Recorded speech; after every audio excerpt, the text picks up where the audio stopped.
Hello everyone, स्वागत है आप सभी का। तो Madhya Pradesh state electronic development corporation limited यहाँ पर इंटर्नशिप के लिए एक रिक्रूटमेंट निकला हुआ है। तो जो भी कैंडिडेट अलग अलग फील्ड में या फिर टेक्निकल फील्ड में इंटर्नशिप करना चाहते हैं, वो जनरली 2 से 3 मंथ का ही इंटर्नशिप रहेगा, ट्रेनिंग पीरियड कहलाता है।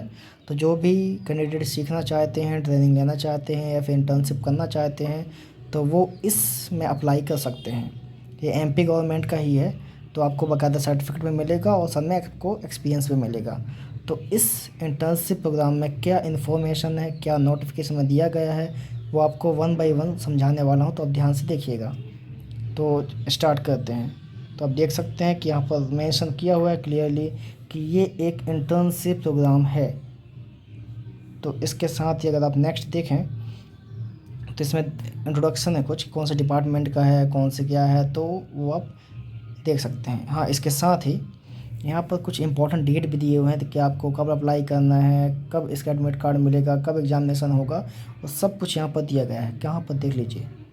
सबसे पहली चीज़ कि इसका जो एप्लीकेशन डेट है वो 25 अप्रैल से स्टार्ट होगा। 20 मई लास्ट डेट है।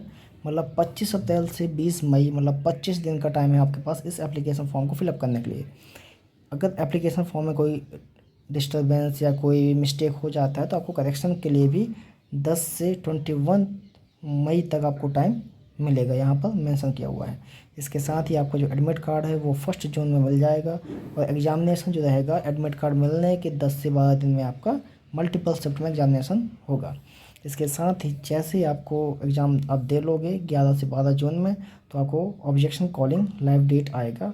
इसके साथ ही ऑब्जेक्शन रेसोल्यूशन कब होगा, 28 जून तक हो जाएगा। और एग्ज़ाम सेंटर जो रहेगा आपके नियर बाय ही मिलेगा, वो भी एमपी में ही मिलेगा, जैसे भोपाल, जबलपुर, इंदौर, ग्वालियर, सागर, सतना, उज्जैन, यहाँ पर आपको सेंटर मिलेगा। तो आपको सिर्फ 4 प्रेफरेंस डालना है एप्लीकेशन फॉर्म में। इसके साथ अगर मैं एप्लीकेशन फ़ीस की बात करूँ तो आपका एप्लीकेशन फ़ीस रहेगा 800, पर आपको 50% आपको एडिटिंग फ़ीस देना पड़ेगा और जीएसटी के साथ। और अगर कोई क्वेश्चन में आपको लगता है कि इसमें करेक्ट है मेरा, तो आपके लिए 50% प्लस जीएसटी एक्स्ट्रा चार्ज लगेगा पर क्वेश्चन के हिसाब से। इसके साथ ही जो एज क्राइटेरिया है, आपके पास कम से कम 18 ईयर होना चाहिए और ज़्यादा से ज़्यादा 30 साल होना चाहिए इस एप्लीकेशन फॉर्म को अप्लाई करने के लिए। और डोमिसाइल जो होता है कि जैसे एमपी गवर्नमेंट का है, तो आपका डोमिसाइल जो है वो एमपी गवर्नमेंट का होना चाहिए, या फिर वो नॉन डोमिसाइल भी चल जाएगा, पर वो कंप्लीटेड रहना चाहिए वो क्वालिफिकेशन डिग्री एमपी गवर्नमेंट जो रिक्रूटमेंट निकाला है इंटर्नशिप प्रोग्राम के लिए, उसके लिए। इसके साथ ही क्वालिफ़िकेशन क्या है वो आप यहाँ पर देख लीजिए। आपके पास कम से कम 10-12 तो होना ही चाहिए। 10-12 के बाद अगर आपके पास बी है, बी टेक है, B C A, B S C, B com I T, graduation C S, M tech, M C A, M S C, M com I T, P G C S, मतलब आप simply यहाँ पर देख सकते हैं clearly mention लिखा हुआ कि आपके पास बी ई, आपके पास बी टेक या तो बी सी ए, अगर आपके पास सी एस या फिर आई टी इंफॉर्मेशन टेक्नोलॉजी, मतलब ये कंप्यूटर साइंस और इंफॉर्मेशन टेक्नोलॉजी पे बेस्ड पूरा इंटर्नशिप प्रोग्राम है। इसी कारण इसमें उसी फील्ड को मेंशन किया गया है जो कंप्यूटर साइंस और इंफॉर्मेशन टेक्नोलॉजी से रिलेटेड हैं, उसी डिग्री को यहाँ पर मेंशन किया हुआ है। तो ये चीज़ आपके पास होनी चाहिए क्वालिफ़िकेशन के तौर पे। इसके साथ ही अगर मैं और डिटेल्स एजुकेशनल एलिजिबिलिटी में जाऊं तो आप यहाँ पर देख सकते हैं कि अगर आपके पास बीई और बीटेक कोई भी स्ट्रीम में आपके पास होना चाहिए। अगर आपके पास बीई और बीटेक है तो आप अप्लाई कर सकते हैं। अगर मान लो के बाद आपके पास बीई और बीटेक नहीं है तो आपके पास ग्रेजुएशन और पोस्ट ग्रेजुएशन डिग्री होना चाहिए, वो भी किस में, कंप्यूटर साइंस, आईटी या फिर कोई भी कंप्यूटर एप्लीकेशन डिग्री में आपके पास होना चाहिए। अगर इसके साथ ही आपको कुछ चीज़ें नोट भी करना है, इसके ये भी लिखा है कि आपका जो डिग्री है वो 365 दिन के बाद से अवॉर्डेड नहीं होना चाहिए। मतलब इसका ये है कि जैसे आपने इस ईयर डिग्री अप्लाई किया है, सॉरी, अगर आपने इस ईयर डिग्री को कंप्लीट किया है तो आपके पास जो डिग्री मिलेगा आपको कंप्लीट करने के बाद वो 1 साल के अंदर ही का ही होना चाहिए, ये भी है। और 50% कम से कम आपका डिग्री का परसेंटेज होना चाहिए, ये भी यहाँ पर मेंशन किया हुआ है।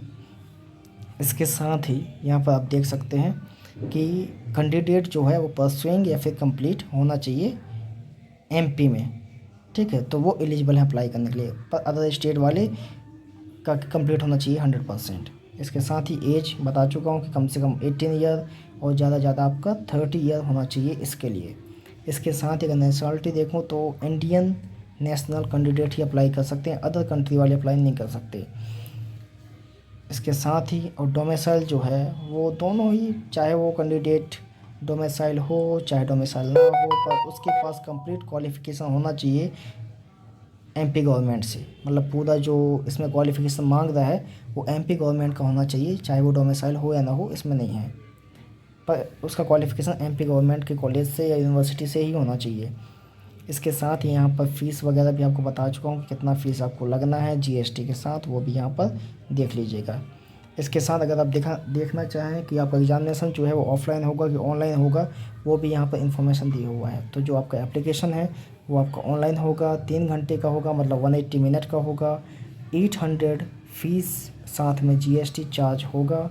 इसके साथ ही क्वेश्चन पेपर जो है वो 85 एमसीक्यू होगा और 15 आपके प्रोग्रामिंग क्वेश्चन होंगे। ये यहाँ पर क्लियरली मेंशन है, मतलब 100 क्वेश्चन होंगे पर 85 एमसीक्यू होंगे, 15 प्रोग्रामिंग क्वेश्चन होंगे। इसके साथ ही जो एग्जामिनेशन सेंटर है वो बता चुका हूँ कि भोपाल, जबलपुर, इंदौर, ग्वालियर, सागर, उज्जैन, सतना, इतने सेंटर हैं, पर आपको सिर्फ 4 प्रेफरेंस में ही डालना है एप्लीकेशन फॉर्म में। तो चारों में से कोई भी एक सेंटर आपको मिल जाएगा। और इसको क्वालिफाइंग करने के लिए आपके पास कम से कम 35% तो होना चाहिए, नहीं उससे कम आए तो आपका क्या हो जाएगा, रिजेक्ट हो जाएगा आपका जो भी आपने एग्ज़ाम दिया है इसी को।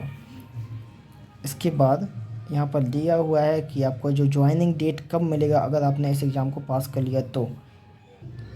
यहाँ पर सबसे इम्पॉर्टेंट पॉइंट दिया हुआ है डेट ऑफ ज्वाइनिंग का, तो आप यहाँ पर देख सकते हैं। फर्स्ट पॉइंट में लिखा है कि जो भी कैंडिडेट अगर ग्रेजुएशन कंप्लीट कर चुके हैं और पोस्ट ग्रेजुएशन कंप्लीट कर चुके हैं, मतलब आपने पूरा क्वालिफिकेशन कंप्लीट कर चुका है, तो आपको 30 डेज़ के अंदर आपको ज्वाइनिंग करना है। अगर आपने 30 डेज़ के अंदर ज्वाइनिंग नहीं किया तो आपका जो ज्वाइनिंग लेटर है वो नलीफाइड या फिर रिजेक्शन माना जाएगा। इसके साथ ही अगर जो कैंडिडेट फाइनल सेमेस्टर में है या प्रिपेयरिंग कर रहे हैं फाइनल एग्ज़ाम के लिए, तो उनको जो फाइनल एग्ज़ाम का जो लास्ट डेट है उससे 15 दिन के बाद तक आपको टाइम मिल जाएगा। या आपका लास्ट एग्ज़ाम के डेट से लेके 15 दिन एक्स्ट्रा तक आपको टाइम मिलेगा कि आप जमा कर सकते हो या फिर ज्वाइन कर सकते हो वहाँ जाकर। इसके साथ ही अगर आपने कोई प्रोविज़नल मार्कशीट या प्रोविज़नल डिग्री आपने अगर जमा कर चुके हैं तो आपको 4 मंथ के अंदर आपको ज्वाइन करना पड़ेगा उस इंटर्नशिप प्रोग्राम में। ये है, अगर आपने 4 मंथ तक अगर उस चीज़ को जमा नहीं किया ओरिजिनली तो आपका वो फेल माना जाएगा, आपको कोई भी सर्टिफिकेट वगैरह नहीं मिलेगा। तो ये पूरा 4 पॉइंट यहाँ पर क्लियरली मेंशन है। इस नोटिफिकेशन का लिंक मैं डिस्क्रिप्शन में दे दूँगा, तो आप डायरेक्टली वहाँ जाकर पढ़ सकते हैं। बाकी जो भी इंपॉर्टेंट इन्फॉर्मेशन है वो आपको मैं यहाँ पर दे रहा हूँ, तो आप यहाँ पर ध्यान से सुनिए। लास्ट वीडियो एंड तक आप बने रहिएगा, तभी आपको पूरा चीज़ समझ में आएगा। इसके साथ ही अगर आप नेक्स्ट स्टेप देखें तो यहाँ पर दिया है कि जो मेरिट लिस्ट है उसकी वैलिडिटी कब तक रहेगी। तो उसकी वैलिडिटी तब तक रहेगी जब तक आपका नेक्स्ट नोटिफिकेशन नहीं आ जाता। मतलब नेक्स्ट नोटिफिकेशन या फिर 6 मंथ आप मान लीजिए कि उस मेरिट लिस्ट का क्या रहेगा, वैलिडिटी। अगर आपका मेरिट लिस्ट में नाम नहीं आता तब भी आपको वेटिंग लिस्ट में डाला जाएगा, आप ये ध्यान रखिएगा। इसके साथ ही वेटिंग लिस्ट भी रहेगा, जो वेटिंग लिस्ट जनरली 50 कैंडिडेट का वेटिंग लिस्ट बनाया जाएगा जो मेरिट लिस्ट में नहीं दिखेंगे। आपका सिलेबस क्या होगा वो यहाँ पर आप सिलेबस देख लीजिए कि आपका जो सिलेबस है वो जनरली जावा एरिया का 20% वेटेज रहेगा। इसमें क्या क्या कंटेंट्स रहेंगे वो यहाँ पर देख लीजिएगा आप। .NET का भी रहेगा 20%, वहाँ क्या रहेगा वो भी यहाँ पर देख लीजिएगा। इस PDF का लिंक मैं डिस्क्रिप्शन में दे दूँगा, तो आप डिटेल्स में इसको पढ़ सकते हैं। पर जो इम्पोर्टेंट है वो आपको बता देता हूँ। PHP का रहेगा 20% यहाँ, तो हर किसी का जनरली 20% वेटेज रहता है। क्वालिटी एश्योरेंस का रहेगा आपका 10%, सॉफ्टवेयर इंजीनियरिंग का आपका 10% रहेगा, एंड इमर्जिंग टेक्नोलॉजी का आपका 20% रहेगा, और टोटल आपके 100% रहेंगे वेटेज। ठीक है, यहाँ पर आप देख सकते हैं। इसके साथ ही यहाँ पर स्टाइपेंड वगैरह दिया हुआ है कि आपको अगर आप इंटर्नशिप कर रहे हो, आप क्वालिफाई कर जाते हैं, आप ज्वाइनिंग कर सकते हैं, मतलब कर लेते हैं, तो आपको जनरली 25,000 पर मंथ आपको यहाँ पर मिलेगा। इसके साथ ही यहाँ पर टेस्ट वगैरह दिए हुए हैं, तो आप यहाँ पर पढ़ सकते हैं। और वर्किंग आवर जो रहेगा वो MPSETC के अकॉर्डिंग ही यहाँ पर आपको वर्किंग आवर मिलेगा।